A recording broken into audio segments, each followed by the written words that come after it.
Guys, welcome to my YouTube channel. কেমন আছো তোমরা? এখন আমরা কথা বলবো হচ্ছে ইন্ডিয়ান এবং ইন্টারন্যাশনাল সিনেমার বেশ কয়েকটা লেটেস্ট আপডেটস নিয়ে। তো চলো ভিডিওটা শুরু করা যাক। সব থেকে প্রথম আপডেট হচ্ছে লোকেশ কানাগরাজকে নিয়ে। তাকে নিয়ে আজকে অনেকগুলো আপডেট আছে। প্রথম আপডেটটা যেটা হচ্ছে তার A23 বলে সিনেমাটাকে নিয়ে, যেটা সে আল্লু অর্জুনকে নিয়ে বানাচ্ছে। তো এই সিনেমাটাই নাকি লোকেশ কানাগরাজের ড্রিম প্রজেক্ট। ইয়েস, ইরুম্বা কাই মায়াবী, যে সিনেমাটার নাম আমরা অনেকদিন ধরে শুনে আসছি যে তার ড্রিম প্রজেক্ট। তো এটাই নাকি লোকেশ কানাগরাজের ড্রিম প্রজেক্ট। সেটা এই যে প্রডিউসার রত্না কুমার সে কিন্তু জানিয়ে দিয়েছে। ইয়েস, ড্রিম প্রজেক্টই হতে চলেছে A23। লোকেশ কানাগরাজ ডিরেক্টর, তার যে প্রজেক্টটা ড্রিম প্রজেক্ট ছিল, যেটা সূর্যাকে নিয়ে বানানোর প্ল্যান ছিল, যেটা প্রভাসকে নিয়ে বানানোর প্ল্যান ছিল, ফাইনালি সেই ফিল্মটাই হতে যাচ্ছে আল্লু অর্জুনকে নিয়ে। এবং এই সিনেমাতে নায়িকা হিসাবে আমরা পূজা হেগড়েকে দেখতে পেতে চলেছি। ইয়েস, একটা নিউজ ঘোরাঘুরি করছে ইনসাইডের তরফ থেকে, চারিদিক থেকে এটা উঠে আসছে যে A23 এর কিন্তু অফিসিয়াল যে হিরোইন সেটা কিন্তু হতে চলেছে আমাদের পূজা হেগড়ে। এবং পূজা হেগড়ের সাথে আল্লু অর্জুনের কাজ এর আগে ব্লকবাস্টার ভালো কাজই আছে। মানে পূজা হেগড়ে অন্য হিরোদের সাথে কাজ করে ফ্লপ দেয়, বাট আল্লু অর্জুনের সাথে যতবারই সে কাজ করেছে ততবারই সে হিট পেয়েছে। ডিজে হিট ছিল আমাদের, আলাবাইকুণ্ঠপুরম হলো অল টাইম ইন্ডাস্ট্রি হিট। এবার দেখা যাক A23টা কী হয়। বাট A23তে আমরা পূজা হেগড়েকে দেখতে পাবো, তার পাশাপাশি এটা লোকেশ কানাগরাজেরও ড্রিম প্রজেক্ট। তো দেখা যাক এটা কতটা হেভিভাবে এক্সিকিউট করে লোকেশ কানাগরাজ। এবং লোকেশ কানাগরাজ বলেছে যে রিসেন্টলি সে একটা ইন্টারভিউ এটা জানিয়েছে যে সে কিন্তু তার যে আপকামিং সিনেমা, যেটা সে অ্যাজ এ হিরো আছে, যাতে ওয়ামিকা গাব্বি লিড চরিত্রে আছে, আমাদের আমাদের ডিসি, যাতে মিউজিক দিয়েছে অনিরুদ্ধ। তো সেই সিনেমাটা এবং এই A23 মানে আল্লু অর্জুনের ফিল্মটা, এই দুটোর জন্য নাকি সে কখনো ইন্টারভিউ দেবে না। ইয়েস, এই দুটো ফিল্মের প্রমোশনের জন্য নাকি সে কোনো ইন্টারভিউ দেবে না। কারণ তার মতে সে এর আগে কুলির সময় বা লিওর সময় যে ইন্টারভিউগুলো দিয়েছিল, সেখান থেকে ফ্যান্সরা এতটা ফ্যান থিওরি বানিয়েছিল এবং এতটা হাইপ জেনারেট করে দিয়েছিল ফিল্মটার, এবং এতটা তারা এক্সাইটেড ছিল বিশাল কিছু দেখার জন্য, যার কারণে কুলি তো সেই লেভেলে কিছু দেখাতে পারেনি, যার কারণে খুব ফ্যান্সরা রেগে গিয়েছিল। তো সেটাকেই এখন লোকেশ কানাগরাজ ওটাকেই তার টুল বানাচ্ছে যে সে কিন্তু কোনো ইন্টারভিউ দেবে না, কারণ তার ইন্টারভিউটা কিন্তু ফ্যান্সরা খুব হেভি সিরিয়াস নিয়ে নেয়। এবং তার কোনো ফিল্মের ইন্টারভিউ দেওয়া মানে সে ফ্যান্সরা ভাবে যে বিভৎস লেভেলে কিছু আসতে চলেছে। তো আগে থেকে কোনো হাইপ, কোনো এক্সাইটমেন্ট, বেশি এক্সাইটমেন্ট সে ফ্যান্সদের দিতে চাইছে না, যার কারণে সেই ডিসিশনটা নিয়েছে। তো লোকেশ কানাগরাজ ডিসি, যেটা তার অ্যাজ এ হিরো ফিল্ম, এবং A23 যেটাতে সে ডিরেক্টর, এই দুটো ফিল্মের জন্য সে নাকি কোনো ইন্টারভিউ দেবে না। এটার উপরে আপনার কি বক্তব্য অবশ্যই লিখে জানাবেন। কারা কারা A23 জন্য এক্সাইটেড, কারা কারা লোকেশ কানাগরাজকে অ্যাজ এ হিরো দেখার জন্য এক্সাইটেড, অবশ্যই লিখে জানাবেন। নেক্সট আপডেট হচ্ছে আমাদের একে নিয়ে, জানানায়াগান সিনেমাটাকে নিয়ে। তো জানানায়াগান এর রাইটস অ্যামাজন প্রাইম ভিডিও তারা 150 কোটিতে কিনে নিয়েছিল, বাট তারপরে যখন সিনেমাটা অনেক দিন ধরে রিলিজ হচ্ছিল না, তারা সেই অ্যামাউন্টটা নাকি ফেরত চায় এবং তারা এই সিনেমাটার সাথে যে ডিলটা করেছিল সেটা ক্যান্সেল করে। তারপরে ফাইনালি এখন তো সিএম হচ্ছে আমাদের জোসেফ বিজয়, আমরা সকলেই জানি। বাট এখন নাকি শোনা যাচ্ছে যে অ্যামাজন প্রাইম নাকি আবারও কেভিএন প্রোডাকশন হাউসের সাথে কথাবার্তা বলছে এই সিনেমার রাইটস কেনার জন্য। ইয়েস, যেহেতু এখন বিজয় কর্তাধর্তা তামিলনাড়ুর, ঠিক আছে, এবং সে মনে করলে তার সিনেমাকে যে কোনো মুহূর্তে রিলিজ দিতে পারে।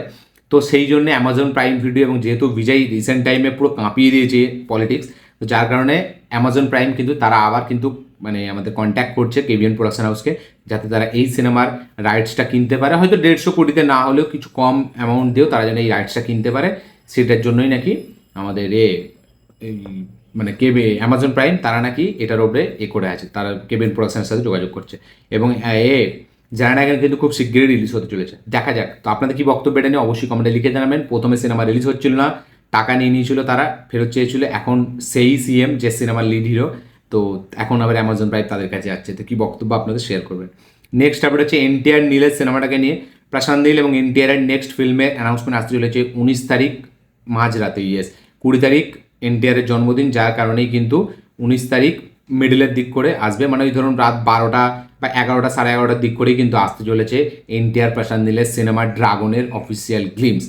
19 তারিখই আসতে চলেছে। আপনারা কত এক্সাইটেড, কারা কারা এনটিআরের ফ্যান, কারা কারা ড্রাগন সিনেমাটার জন্য এক্সাইটেড, অবশ্যই লিখে জানাবেন। নেক্সট আপডেট হচ্ছে ফাস্ট অ্যান্ড ফিউরিয়াসকে নিয়ে। তো ফাস্ট অ্যান্ড ফিউরিয়াসের একটি টিভি সিরিজ আসতে চলেছে। ইয়েস, একটা ওয়েব সিরিজ আসবে ফাস্ট অ্যান্ড ফিউরিয়াসকে ঘিরে, এরকমই লেটেস্ট আপডেট যে ফাস্ট অ্যান্ড ফিউরিয়াসের নতুন একটা ওয়েব সিরিজ আসতে চলেছে। কি বক্তব্য আপনাদের এটা নিয়ে অবশ্যই লিখে জানাবেন। নেক্সট আপডেট হচ্ছে আমাদের একে নিয়ে, রকস্টারকে নিয়ে। তো রকস্টারের মিউজিক পার্টনার হিসাবে রকস্টারের সাথে অ্যাড হয়েছে এসবিএফ এবং আলফা আই। এসবিএফ এবং আলফা আইয়ের কাছে কিন্তু আমাদের আর রকস্টারের মিউজিকের রাইটস থাকবে, এরকমই মানে জানিয়ে দিয়েছে মেকার্সরা।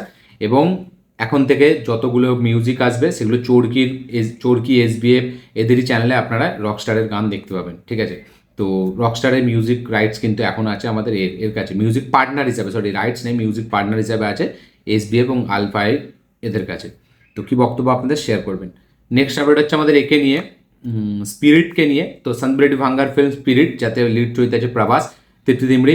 শোনা যাচ্ছে নাকি স্পিরিটে নাকি একটা খুব অ্যাকশন, ব্রুটাল একটা অ্যাকশন সিকোয়েন্স থাকবে, যেখানে কিনা প্রভাসকে নাকি আমরা নেকেড অবস্থায় দেখবো। ইয়েস, নেকেড অবস্থায় প্রভাসকে আমরা দেখতে চলেছি, মানে গায়ে কিছু থাকবে না, নগ্ন প্রভাসকে আমরা দেখবো স্পিরিট সিনেমায় একটা খুব ভায়োলেন্ট অ্যাকশন সিকোয়েন্সের মাধ্যম দিয়ে। ইয়েস, এরকমই লেটেস্ট আপডেট উঠে এসছে, যেটা মার কাটারি অ্যাকশন সিকোয়েন্স আমরা প্রভাসকে নেকেড চরিত্রে দেখতে পেতে চলেছি, সরি মানে নেকেড অবস্থায় দেখতে পেতে চলেছি, গায়ে কিছু থাকবে না। কি বক্তব্য আপনাদের? এর আগেও একটা আপডেট উঠে এসেছিল যে একটা এমন নাকি সিকোয়েন্স থাকবে যেখানে নাকি তৃপ্তি দিমড়ি নাকি ভয় পেচ্ছাপ করে ফেলবে প্রভাসের রাগ দেখে। তো সেরকম আপডেট উঠে এসেছিল, এখন এই আপডেট উঠে এসছে। আপনাদের কি বক্তব্য অবশ্যই লিখে জানাবেন। স্পিরিট নিয়ে কারা কারা এক্সাইটেড লিখে জানাবেন। নেক্সট আপডেট হচ্ছে আমাদের বাংলাদেশের এবছরের হায়েস্ট গ্রসিং সিনেমা এই মুহূর্তে, যেটার নাম হচ্ছে বনলতা এক্সপ্রেস, যাতে মোশাররফ করিম আমাদের ছিল আমাদের চঞ্চল চৌধুরী। সেই সিনেমাটা 21শে মে হইচই রিলিজ হতে চলেছে। ইয়েস, 21শে মে ওটিটি রিলিজ হচ্ছে বনলতা এক্সপ্রেস। আর উল্টো দিকে দম, আফরান নিশোর স্টারডার ফিল্ম দম, সেই সিনেমাটাও কিন্তু রিলিজ হবে 21শে মে হইচইতে। তো হইচই রিলিজ হচ্ছে দম এবং বনলতা এক্সপ্রেস একই দিনে 21শে মে। আপনারা কত এক্সাইটেড এই দুটো সিনেমা? আমি দেখার জন্য খুব এক্সাইটেড। আপনাদের কি বক্তব্য লিখে জানাবেন। নেক্সট আপডেট হচ্ছে আমাদের একে নিয়ে, অ্যাডভেঞ্চার্স অফ টিনটিন বলে সিনেমাটাকে নিয়ে, যেটা একটা অ্যানিমেটেড সিনেমা। তো সেই সিনেমার সিকুয়েল আনতে চলেছে পিটার জ্যাকসন। ইয়েস, কান্স ফিল্ম ফেস্টিভ্যালে সেটা ঘোষণা করেছে যে পিটার জ্যাকসন সে কিন্তু আমাদের স্ক্রিপ্ট লিখছে পার্ট 2 এর জন্য, এবং সেই কিন্তু পরিচালনা করবে এই সিনেমাটা। তো ডিরেক্টও করবে এবং স্ক্রিপ্টও লিখছে, রাইটার ডিরেক্টর দুটোতেই সে থাকবে পিটার জ্যাকসন।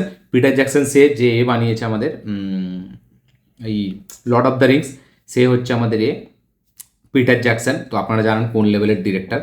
তো সে অ্যাডভেঞ্চার্স অফ টিনটিনের কাজ চালু করে দিয়েছে, সেই সিনেমাটা ডিরেক্ট করবে। এই সিনেমাটা 2015 মেবি এসেছিল। সিনেমাটা যখন এসেছিল প্রচুর হাইপ জেনারেট করেছিল এবং ফিল্মটা বক্স অফিসে ভালো কালেকশনও করেছিল। তো আপনারা কত এক্সাইটেড টিনটিনের পার্ট 2 দেখার জন্য অবশ্যই লিখে জানাবেন। নেক্সট আপডেট হচ্ছে আমাদের একে নিয়ে, দৃশ্যম 3কে নিয়ে। তো মালায়ালামের দৃশ্যম 3 এর থেকেও নাকি বেশি চমক থাকতে চলেছে হিন্দি ভার্সনে। ইয়েস, মানে কি প্লট লেভেলে অনেকটা আলাদা থাকবে দৃশ্যম 3 মালায়ালাম ভার্সনের থেকে, এরকমই লেটেস্ট আপডেট। যে মালায়ালাম ভার্সনের যে প্লট তার থেকে নিয়ে অনেকটা আলাদা থাকবে দৃশ্যম 3 এর হিন্দি ভার্সন, এরকমই লেটেস্ট আপডেট। এবং মালায়ালামের ভার্সনের থেকেও নাকি বিগার আর বেটার হতে চলেছে দৃশ্যম 3 এর হিন্দি ভার্সন। মেকার্সরা এটা জানিয়েছে। তো দেখা যাক সেটা কি আলাদা হয়। এবং মালায়ালাম ভার্সন অলরেডি 21 তারিখে রিলিজ হবে। আমরা ওটিটিতে যদি হিন্দি ভার্সনে আসে নিশ্চয়ই 1 মাস পর দেখতে পেয়ে যাবো, এবং যদি না আসে সেটা পরের ব্যাপার। বাট আমার মনে হয় না অজয় দেবগন এই ফিল্মটাকে হিন্দিতে আসতে দেবে। দেখা যাক কী হয়। বাট নাকি আরও বেটার একটা সিনেমা হবে দৃশ্যম 3 মালায়ালামের ভার্সন থেকে, এটা জানিয়েছে তারা। কি বক্তব্য আপনাদের অবশ্যই লিখে জানাবেন। নেক্সট আপডেটটা হচ্ছে আমাদের লোকেশ কানাগরাজকে নিয়ে। তো ডিসি সিনেমাটার অফিসিয়াল ট্রেলার কিন্তু কান ফিল্ম ফেস্টিভ্যালে দেখানো হবে। ইয়েস, কান ফিল্ম ফেস্টিভ্যালে দেখানো হবে ডিসি ট্রেলার, এবং কালকে অলরেডি ইন্ডিয়াতে 6:30টার সময় এই ট্রেলারটা আমরা রিলিজ হতে দেখতে পেতে চলেছি। বাট কালকে কিন্তু কান ফিল্ম ফেস্টিভ্যালেও কিন্তু এটা প্রিমিয়ার হয়ে যাবে। দেখা যাক as a hero Lokesh Kanagaraj DC trailer মাধ্যম দিয়ে কতটা হাইপ জেনারেট করতে পারে, যতটা সে অ্যাজ এ ডিরেক্টর তার ফিল্মের মাধ্যম দিয়ে করতে পারে। কি বক্তব্য আপনাদের লিখে জানাবেন। নেক্সট আপডেট হচ্ছে অক্ষয় কুমারকে নিয়ে।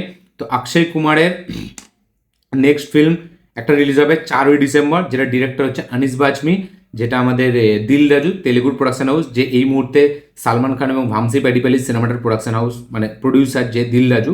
তো সেই একটা সিনেমা প্রডিউস করবে, যাতে লিড চরিত্রে থাকবে অক্ষয় কুমার, যাতে ডিরেক্টর হিসাবে থাকবে আনিস বাজমি। এই সিনেমাটা নাকি 4 ডিসেম্বর রিলিজ হবে। দেখা যাক এটা কোন জনরার ফিল্ম হবে। আনিস বাজমি ডিরেক্ট করবে মানে এটা নিশ্চয়ই কমেডি জনরারই ফিল্ম হবে।